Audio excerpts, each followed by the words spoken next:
भगवान ब्रह्मा, विष्णु और महेश, ये तीनों त्रिमूर्ति हमारे सृष्टि के निर्माता, पालनकर्ता और संहारक हैं। एक और जहाँ ब्रह्मा जी को सृष्टि का रचयिता माना जाता है, तो वहीं भगवान विष्णु को संसार का पालनहार और भगवान शिव को संहार का देवता माना जाता है। इन त्रिदेवों में से भगवान विष्णु और भगवान शिव की पूजा पूरी दुनिया में होती है, लेकिन ब्रह्मा जी की पूजा संसार में कहीं नहीं होती। क्या है इसके पीछे का कारण? ब्रह्मा जी सृष्टि के रचयिता होने के साथ साथ वेदों के भी देवता माने जाते हैं। उन्होंने ही हमें चारों वेदों का ज्ञान दिया। हिंदू धर्म के अनुसार उनकी शारीरिक संरचना भी बेहद अलग है। 4 चेहरे और 4 हाथ एवं चारों हाथों में एक एक वेद को लिए हुए ब्रह्मा जी अपने भक्तों का उद्धार करते हैं, लेकिन इस देवता की पूजा कोई नहीं करता। यूं तो धरती लोक पर ब्रह्मा जी के कई मंदिर हैं, लेकिन वहां ब्रह्मा जी की पूजा करना वर्जित माना गया है। पौराणिक कथाओं के अनुसार एक बार ब्रह्मा जी के मन में धरती की भलाई के लिए यज्ञ करने का ख्याल आया। अब यज्ञ के लिए जगह की तलाश करनी थी। इसके लिए उन्होंने अपनी बाह से निकले हुए कमल को धरती लोक की ओर भेजा। कहते हैं कि जिस स्थान पर वह कमल गिरा, वहां ही ब्रह्मा जी का एक मंदिर बनाया गया। यह स्थान है राजस्थान का पुष्कर शहर, जहां उस पुष्प का एक अंश गिरने से तालाब का निर्माण भी हुआ था। पुष्कर में ब्रह्मा जी के दर्शन के लिए हर साल लाखों श्रद्धालु आते हैं।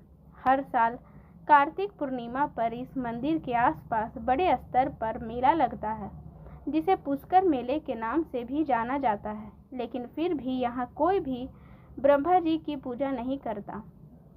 पौराणिक कथाओं के अनुसार ब्रह्मा जी यज्ञ करने के लिए पुष्कर पहुँचे, लेकिन उनकी पत्नी सावित्री ठीक समय पर नहीं पहुँची। पूजा का शुभ मुहूर्त बीतता जा रहा था। सभी देवी देवता यज्ञ स्थली पर पहुंच गए थे, लेकिन सावित्री का कोई अता पता नहीं था। कहते हैं कि जब शुभ मुहूर्त निकलने लगा, तब कोई उपाय ना देखकर ब्रह्मा जी ने नंदिनी गाय के मुख से गायत्री को प्रकट किया और उनसे विवाह कर अपना यज्ञ पूरा किया। कहते हैं कि जब सावित्री यज्ञ स्थली पहुंची, तो वहां ब्रह्मा जी के बगल में किसी और स्त्री को बैठे देख क्रोधित हो गई। गुस्से में उन्होंने ब्रह्मा जी को शाप दे दिया कि जाओ, इस पृथ्वी में तुम्हारी कहीं पूजा नहीं होगी।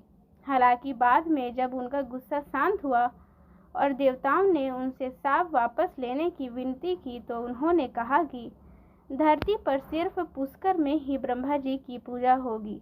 इसके अलावा जो कोई भी आपका दूसरा मंदिर बनाएगा, उसका विनाश हो जाएगा। पद्म पुराण के अनुसार ब्रह्मा जी पुष्कर के इस स्थान पर 10,000 सालों तक रहे थे।